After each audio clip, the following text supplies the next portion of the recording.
So, ladies and gentlemen, good evening to you all. Very warm welcome to the 77th members meeting here at Goodwood on behalf of Woodham Mortimer. It's our great pleasure to have you come and join us. One of the things we wanted to do is give you the opportunity. You're obviously at the meeting because you love classic cars and racing. And traditionally to this meeting, if you saw us last year or passed by, you'd have seen we had Bruce McLaren's E-Type, but it was finished. And people are always interested to know, what goes on behind the restoration or building or re-engineering of one of these fabulous race cars. So we thought it'd be nice to invite some of our top engineers from the factory and indeed our works driver to come and talk to you about how we do that. My name's Steve Deeks and I'm a racer myself, I have to say, classic racer. It's my great pleasure to host these events with the team. But far more important than me are these two young gentlemen over here. Love the work of the young. Yeah. And I think we'll start with yourself, Matt. Come forward a second here. This is young Matthew, and you didn't learn your craft overnight. With Woodham Mortimer, it's a case of 20 years in the game, and you're still on a YTS scheme. Absolutely, yeah. Well, as you say, Matthew Berry, senior restoration technician with Woodham Mortimer, and you say every day is a school day. You're always learning. You can have a wide and base knowledge of mainly classic cars, but we tend to always, each member of staff will tend to specialise in each of them. We have guys that just will work on 120s.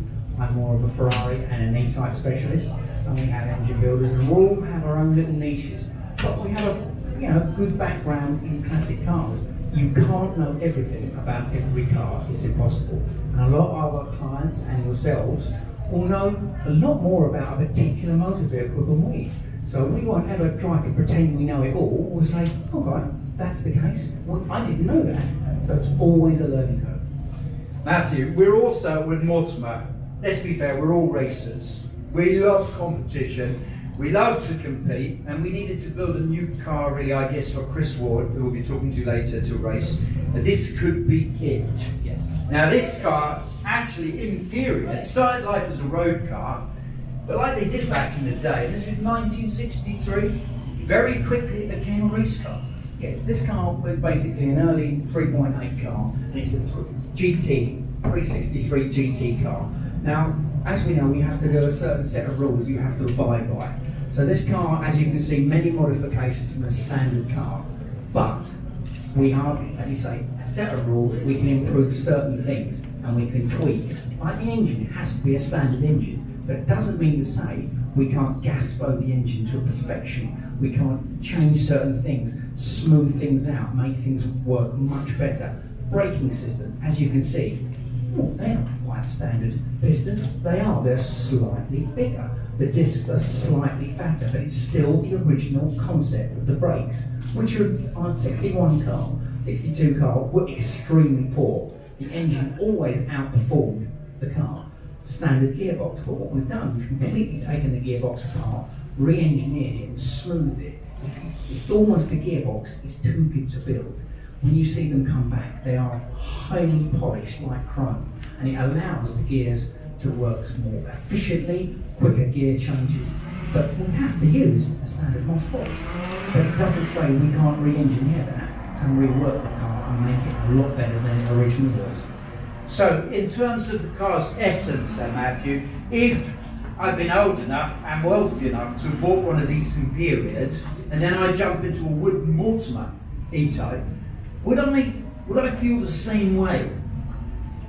From one of our cars, we, as you say, it's in essence the same car, but we make them much, much better.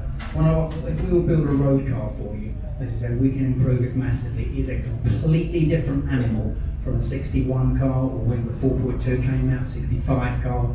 They are completely different. We can help the suspension, we can widen things, we can improve things, suspension, engine, cooling, all the bits are important to us. And even now, we can fit power steering to some of these vehicles, because we've been used to power steering for 20 odd years.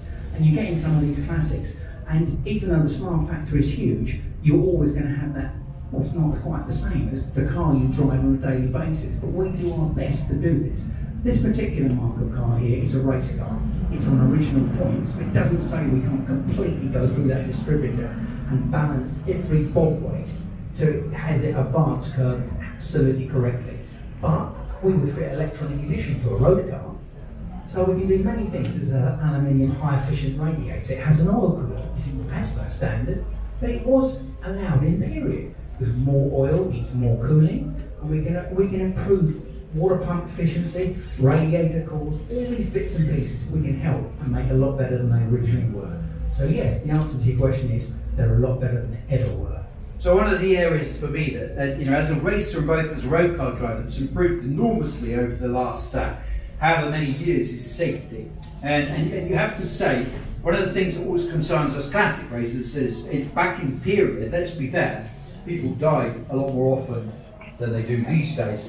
Are these modern cars safer than the originals would have been? Yes, they are. I mean, obviously, as you say, we're always improving braking efficiency. This car here has a manufactured welded solid roll bar, so the car integral strength is much improved. It was a monocoque construction anyway, which was revolutionary in its day. And, we can make these cars pretty tough. We can make them stop and start efficiently. Yes, we can. Awesome. Now I'm going to call Paul forward here a second, because the man who bolts these engines together is none other than this young man here. When you started with the business, you had hair, didn't you? That's how difficult this job is. But what goes into building an engine like this? How many man hours? Somewhere between 120 and 150 hours from start to finish, from coming into the engine room to coming out as a completed project after dyno testing. And what are you looking for? When you're building an engine like this, is it ultimate power? Are you looking for drivability? Are you looking for reliability? Or I guess you take into account what the car's going to be used for? Yeah, if it's going to be a race car, then power is obviously always important. Road cars, I tend to personally more steer towards a torque figure, somewhere in the mid-rev range. And then yeah, it all depends what the customer would like. Okay, and what about getting parts, creating parts? Is that a challenge when you're building something like this, or maybe some of the more obscure engines and cars you work on? Something like this is obviously the aftermarket parts is widely available. A lot of it isn't the quality we would like, so we do create and make a lot of the parts ourselves. We have it built to our specification, just so we know it's right, it's reliable, it's bomb-proof basically, and will last. It will help us create power, it will make for a better turning assembly or rotating assembly. We have our own cranks made, rods, pistons, blah blah blah for our race stuff, which is just better than a lot of the stuff out there. And people are probably wondering, in terms of, these cars are costly. To rebuild one of these is costly, but I'm guessing that when you get a donor car come in and you pull it apart, it's quite a lot of wear in a lot of the stuff we see driving around on the road. Yeah, it depends on the car. Something like Jaguar is always quite a good thing because the man himself could afford to fix it, pay to fix it. The higher the value car, generally find that the worse it is for wear because people couldn't afford the parts, couldn't afford to repair them properly, so they were bodged, and it sort of goes up with the value of the car, so to speak. But yeah, they're good. Yeah. We're amongst friends here. No one will tell anybody this, so it won't get published. But what's the worst job you have to do on an engine? What's the most fiddly, annoying job for a Woodham Mortimer engine specialist? Your most hated job? Come on, be honest. Cleaning a dirty engine. Really? Yeah, I'm a bit of a princess now with it. So the truth is, you're an engine man, an engineer, but you don't like to get your hands dirty. Not anymore. Not anymore. I like it like that. Okay. Yeah, I bet you do. I think you've been spoiled, to be honest with you. The next young man we're going to talk to doesn't really make your life any easier, because you have a certain young man who's made his name in the last couple of years here at Goodwood, winning countless things by driving the wheels off everything you built. Yeah. Yes, he has. We're quite lucky. He's quite mechanically sympathetic. I will give him that. Yes. But he's tried everything we've given at him, and he hasn't broke much of it. Right, and at that point, ladies and gentlemen, we're going to introduce, and I'd like you to join me, giving him a big round of applause, and indeed a round of applause for our two young engineers here. So please put your hands together, if you would do, for Paul and Matthew, ladies and gentlemen. Very hard to get engineers to speak in public. We're very lucky here. And also, please join me in welcoming our works driver, Mr. Chris Ward.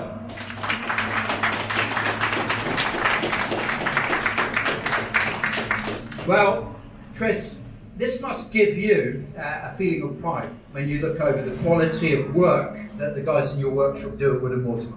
For sure. The only reason we've been as successful as we have over the past 5-6 years is because of the expertise that these guys put into the car. Their passion is beyond, well, it's second to none. And that's allowed me to be able to go out and do my job and win various events at Goodwood, whether that's at the Revival or whether it's at the festival or even here at the members meeting. You particularly like these things, don't you? You do enjoy getting behind the wheel of a classic Jaguar. Well, a classic car is really rewarding to drive. It's very engaging, and there's much more reward from driving a classic car than there is a modern car. Modern cars are quite sanitised. They have anti-lock braking systems, traction control, stability. You don't have any of that with a classic car. It's all down to the seat of the pants, the feel, what you can see, the awareness. And really having to get around the various handling characteristics from your own ability, but also sharing that information, what I can feel as a driver, with the engineers, because I can't do my job without actually relating to the engineers working on the car, whether that's the engine side of things or whether it's on the car setup as well. It really is a team effort.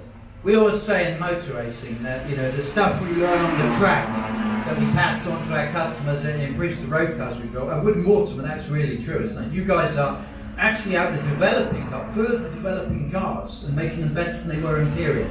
Every car that we build, every engine that we build, we always strive to make further inroads into making more performance out of the car, whether that's ultimate brake horsepower or whether it's the torque. And that's the same whether it's a race car or it's a road car. And there's lots of similarities between the two. You don't want a full race setup for the road, but you want to make the car quicker, more compliant. And so a lot of the development comes from the race car that we put into the road cars as well. Chris, you were saying earlier on today when you were wicking me round Goodwood in that Daytona sideways, so I hasten to add, that it's one of your favourite racetracks. You've won here multiply. What's your favourite race win at Goodwood?